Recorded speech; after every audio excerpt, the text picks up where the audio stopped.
So far, whether you pick strings up or down has not mattered that much. However, as you advance as a guitarist, you'll need to start developing your picking technique as many solos, licks, and riffs require faster picking. In this level, you'll learn to play with an alternate picking technique, which is one of the most important and commonly used picking techniques.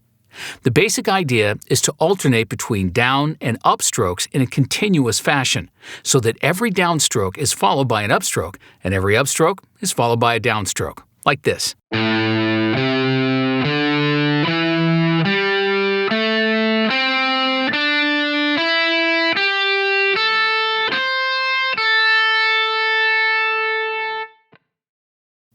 This allows your picking hand to be more efficient, and you'll also be able to reach higher picking speeds that are almost impossible to play with just down or up strokes.